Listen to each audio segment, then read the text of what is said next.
शांति। आज 9 सितंबर 2024 बाबा के महावाक्य है, मीठे बच्चे, योग बल से बुरे संस्कारों को परिवर्तन कर स्वयं में अच्छे संस्कार डालो। ज्ञान और पवित्रता के संस्कार अच्छे संस्कार है। प्रश्न है, तुम बच्चों का बर्थ राइट कौन सा है?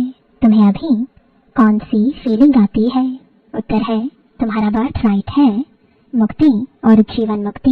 तुम्हें अब फीलिंग आती है कि हमें बाप के साथ वापस घर जाना है। तुम जानते हो बाप आए हैं भक्ति का फल, मुक्ति और जीवन मुक्ति देने। अभी सबको शांति धाम जाना है, सबको अपने घर का दीदार करना है। ओम शांति। मनुष्य बाप को सच्चा बादशाह भी कहते हैं। अंग्रेजी में बादशाह नहीं कहते, उसमें सिर्फ सच्चा फादर कहते हैं। गॉड फादर इज ट्रुथ कहते हैं। भारत में ही कहते हैं सच्चा बादशाह। अब फर्क तो बहुत है। वह सिर्फ सच कहते हैं, सब सिखलाते हैं, सच्चा बनाते हैं। यहाँ कहते हैं सच्चा बादशाह, सच्चा भी बनाते हैं और सचखंड का बादशाह भी बनाते हैं। यह तो बरोबर है, मुक्ति भी देते, जीवन मुक्ति भी देते हैं, जिसको भक्ति का फल कहते हैं। लिबरेशन और फ्यूजन भक्ति का फल देते हैं और लिबरेट करते हैं। बच्चे जानते हैं हमको दोनों देते हैं। लिबरेट तुम सबको करते हैं, फल तुमको देते हैं। लिबरेशन और फ्यूजन यह भी भाषा बनाई हुई है ना। भाषाएं तो बहुत है, शिव बाबा के भी नाम बहुत रख देते हैं। कोई को कहो उनका नाम शिव बाबा है तो कह देते हम तो उनको मालिक ही कहते हैं। मालिक तो ठीक है, परंतु उसका भी नाम चाहिए ना। नाम रूप से न्यारी कोई चीज होती नहीं, मालिक भी कोई चीज का बनता है ना। नाम रूप तो जरूर है। अभी तुम बच्चे जानते हो बाप बरोबर लिबरेट भी करते हैं। फिर शांति धाम में सबको जरूर जाना है, अपने घर का दीदार सबको करना है। घर से आए हैं तो पहले उनका दीदार करेंगे, उसको कहते हैं गति सदगति। अक्षर कहते हैं परंतु अर्थ रहित। तुम बच्चों को तो फीलिंग रहती है हम अपने घर भी जाएंगे और फल भी मिलेगा। नंबरवार तुमको मिलता है तो और धर्म वालों को भी फिर समय अनुसार मिलता है। बाप ने समझाया था यह पर्चा है बहुत अच्छा।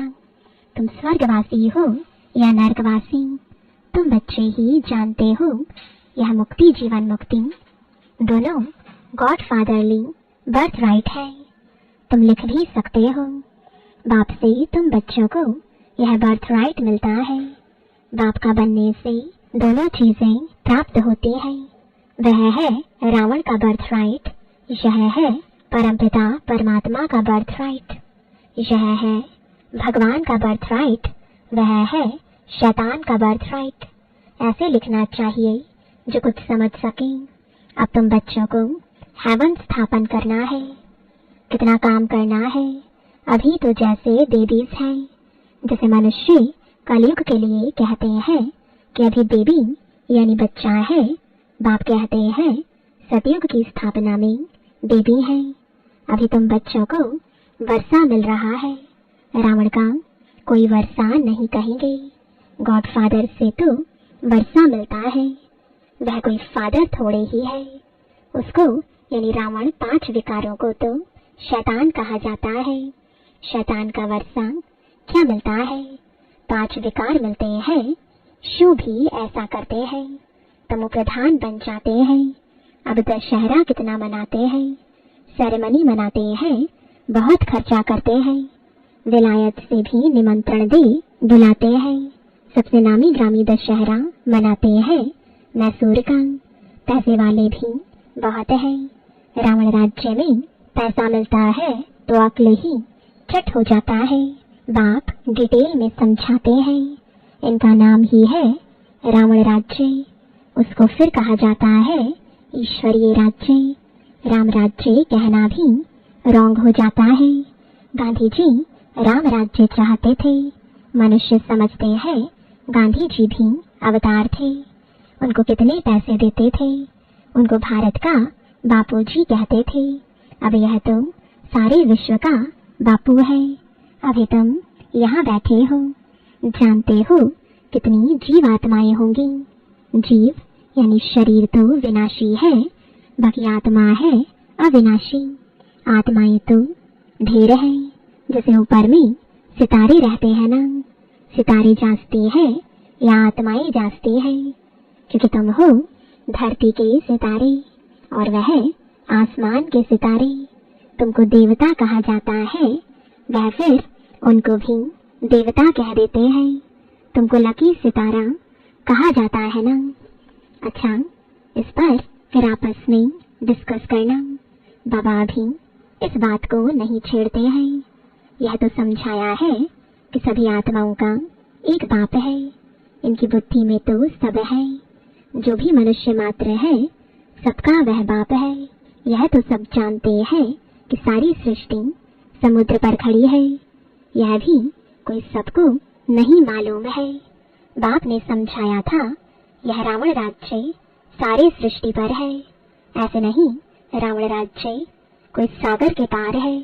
सागर तो ऑलराउंड है ही। कहते हैं ना, नीचे बैल है, उसके सींगों पर सृष्टि खड़ी है।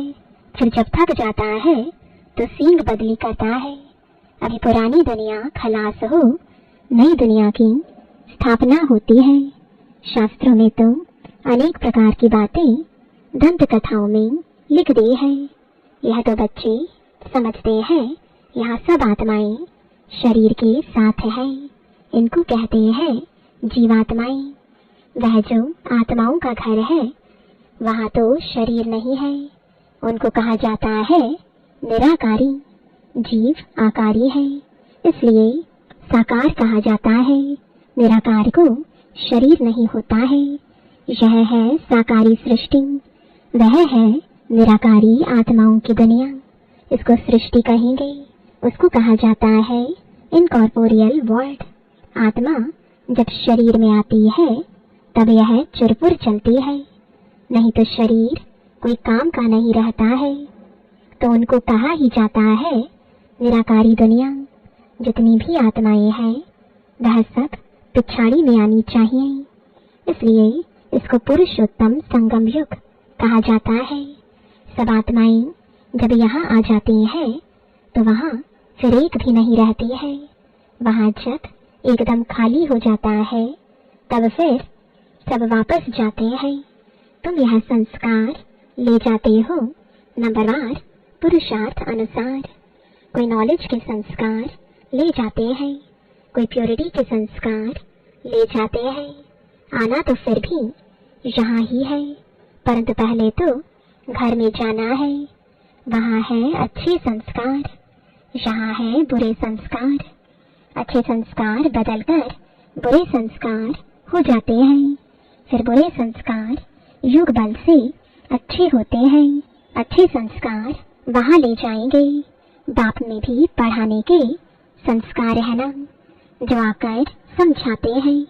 रचयिता और रचना के आदि मध्य अंत का राज समझाते हैं। बीज की भी समझानी देते हैं, तो सारे झाड़ की भी समझानी देते हैं। बीज की समझानी है ज्ञान और झाड़ की समझानी हो जाती है भक्ति। भक्ति में बहुत डिटेल होती है ना। बीज को याद करना तो सहज है, वहाँ ही चले जाना है। तमो प्रधान से सतो प्रधान बनने में थोड़ा ही समय लगता है। फिर सतो प्रधान से तमो प्रधान बनने में 5000 वर्ष लगते हैं। एक्यूरेट, यह चक्र बड़ा एक्यूरेट बना हुआ है, जो रिपीट होता रहता है और कोई यह बातें बता ना सके। तुम बता सकते हो, आधा आधा किया जाता है, आधा स्वर्ग आधा नर्क। फिर उनका डिटेल भी बताते हैं। स्वर्ग में जन्म कम, आयु बड़ी होती है। नर्क में जन्म जास्ती, आयु छोटी होती है। वहाँ है योगी, यहाँ है भोगी, इसलिए यहाँ बहुत जन्म होते हैं। इन बातों को दूसरा कोई नहीं जानता। मनुष्यों को कुछ भी मालूम नहीं है। कब देवताएं थे, वह कैसे बने, कितने समझदार बने हैं, यह भी तुम जानते हो। बाप इस समय बच्चों को पढ़ाकर 21 जन्मों के लिए वर्षा देते हैं। फिर यह तुम्हारे संस्कार रहते नहीं। जैसे राजाई के संस्कार होते हैं, तो ज्ञान की पढ़ाई के संस्कार पूरे हो जाते हैं। यह संस्कार पूरे हुए तो नंबरवार पुरुषार्थ अनुसार रुद्रमाला में पिरो जाएंगे। फिर नंबरवार आएंगे पाठ बजाने। जिसने पूरे 84 जन्म लिए हैं, वह पहले आते हैं। उनका नाम भी बतलाते हैं। श्री कृष्ण तो है फर्स्ट प्रिंस ऑफ हेवन।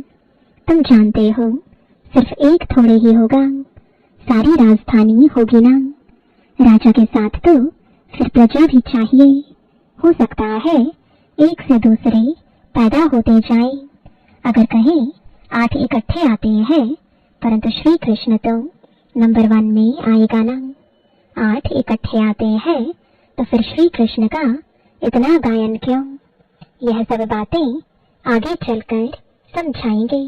कहते हैं ना, आज तुमको बहुत गुह्य बातें सुनाता हूँ। कुछ तो रहा हुआ है ना। यह युक्ति अच्छी है। जिस बात में देखो नहीं समझते हैं, तो बोलो हमारी बड़ी बहन उत्तर दे सकती है, या तो कहना चाहिए अभी बाप ने बताया नहीं है। दिन प्रतिदिन गुह्य सुनाते हैं। इस कहने में लज्जा की बात नहीं। गुह्य पॉइंट्स जब सुनाते हैं तो तुमको सुनकर बहुत खुशी होती है। पिछाड़ी में फिर कह देते हैं मनमना भव मध्याजी भव। अक्षर भी शास्त्र बनाने वालों ने लिखा है। मूंझने की तो जरूरत नहीं है। बच्चा बाप का बना और बेहद का सुख मिला। इसमें मनसा वाचा कर्मणा पवित्रता की जरूरत है। लक्ष्मी नारायण को बाप का वर्षा मिला है ना। यह पहले नंबर में है, जिनकी ही पूजा होती है। अपने को भी देखो, हमारे में ऐसे गुण है। अभी तो बेगुण है ना। अपने अवगुणों का भी किसको पता नहीं है। अभी तुम बाप के बने हो तो जरूर चेंज होना पड़े। बाप ने बुद्धि का ताला खोला है। ब्रह्मा और विष्णु का भी राज समझाया है। यह है पतित, वह है पावन। एडॉप्शन इस पुरुषोत्तम संगम युग पर ही होती है। प्रजापिता ब्रह्मा जब है तब ही एडॉप्शन होती है। सतयुग में तो होती नहीं। यहाँ भी किसको बच्चा नहीं होता है तो फिर एडॉप्ट करते हैं। प्रजापिता को भी जरूर ब्राह्मण बच्चे चाहिए। यह है मुखवंशावली, वह होते हैं कुखवंशावली। ब्रह्मा तो नामी ग्रामी है। इनका सरनेम ही बेहद का है। सब समझते हैं प्रजापिता ब्रह्मा आदिदेव है। उसको अंग्रेजी में कहेंगे ग्रेट ग्रेट ग्रैंडफादर। यह है बेहद का सरनेम। वह सब होते हैं हद के सरनेम। इसलिए बाप समझाते हैं, यह जरूर सबको मालूम होना चाहिए कि भारत बड़े से बड़ा तीर्थ है, जहाँ बेहद का बाप आते हैं। ऐसे नहीं सारे भारत में विराजमान हुआ। शास्त्रों में मगध देश लिखा है, परंतु नॉलेज कहाँ सिखाई, आबू में कैसे आई। दिलवाड़ा मंदिर भी यहाँ पूरा यादगार है। जिन्होंने भी बनाया उन्हों की बुद्धि में आया और बैठकर बनवाया।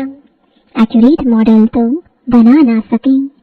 बाप यहाँ ही आकर सर्व की सदगति करते हैं, मगध देश में नहीं। वह तो पाकिस्तान हो गया। यह है पाकिस्तान। वास्तव में पाकिस्तान तो स्वर्ग को कहा जाता है। पाक और नापाक का यह सारा ड्रामा बना हुआ है। तो मीठे मीठे सिकिलबे बच्चे, तुम यह समझते हो आत्माई परमात्मा अलग रहे बहुकाल। कितने काल के बाद मिले हैं, फिर कब मिलेंगे। सुंदर मेला कर दिया जब सतगुरु मिला दलाल के रूप में। गुरु तो बहुत है ना, इसलिए सतगुरु कहा जाता है। स्त्री को जब हथियाला बांधते हैं तो भी कहते हैं यह पति तुम्हारा गुरु ईश्वर है। पति तो पहले पहले नापाक बनाते हैं, आजकल तो दुनिया में बहुत गंद लगा पड़ा है। अब तुम बच्चों को तो गुलगुल बनना है। तुम बच्चों को पक्का पक्का हथियाला बाप बांधते हैं। यूं तो शिव जयंती के साथ ही रक्षाबंधन हो जाता है। गीता जयंती भी हो जानी चाहिए। श्री कृष्ण की जयंती थोड़ा देरी से नई दुनिया में हुई है। बाकी त्योहार सब इस समय के हैं। रामनवमी कब हुई यह भी कोई को पता है क्या? तुम कहेंगे नई दुनिया में 1250 वर्ष के बाद में रामनवमी होती है। शिव जयंती, कृष्ण जयंती, राम जयंती कब हुई यह कोई भी बता नहीं सकते। तुम बच्चे भी अभिभावक द्वारा जान गए हो, एक्यूरेट बता सकते हो। गोया सारी दुनिया की जीवन कहानी तुम बता सकते हो। लाखों वर्ष की बात थोड़े ही बता सकते। बाप कितनी अच्छी बेहद की पढ़ाई पढ़ाते हैं। एक ही बार तुम 21 जन्मों के लिए नंगन होने से बचते हो। अभी तुम 5 विकारों रूपी रावण के पराई राज्य में हो। अभी सारे 84 का चक्र तुम्हारी स्मृति में आया है। अच्छा, मीठे मीठे सिकिलते बच्चों प्रति माता पिता बाप दादा का याद प्यार और गुड मॉर्निंग। रूहानी बाप की रूहानी बच्चों को नमस्ते। रूहानी बच्चों की रूहानी बाप दादा को गुड मॉर्निंग और नमस्ते। धारणा के लिए मुख्य सार है। पहला, बेहद सुख का वर्षा प्राप्त करने के लिए मनसा वाचा कर्मणा पवित्र जरूर बनना है। अच्छे संस्कार योग बल से धारण करने हैं। अपने को गुणवान बनाना है। दूसरा, सदा खुशी में रहने के लिए बाप जरूर गुह्य गुह्य बातें सुनाते हैं। उन्हें सुनना और दूसरों को सुनाना है। किसी भी बात में मूंझना नहीं है। युक्ति से उत्तर देना है। लज्जा नहीं करनी है। वरदान है सुख स्वरूप बन हर आत्मा को सुख देने वाले मास्टर सुखदाता भव। जो बच्चे सदा यथार्थ कर्म करते हैं उन्हें कर्म का प्रत्यक्ष फल खुशी और शक्ति मिलती है। उनका दिल सदा खुश रहता है। उन्हें संकल्प मात्र भी दुख की लहर नहीं आ सकती। संगम युगी ब्राह्मण अर्थात दुख का नाम निशान नहीं, क्योंकि सुखदाता के बच्चे हैं। ऐसे सुखदाता के बच्चे स्वयं भी मास्टर सुखदाता होंगे। वे हर आत्मा को सदा सुख देंगे।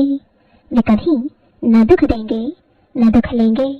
स्लोगन है मास्टर दाता बन, सहयोग, स्नेह और सहानुभूति देना। यही रहमदिल आत्मा की निशानी है। ओम शांति।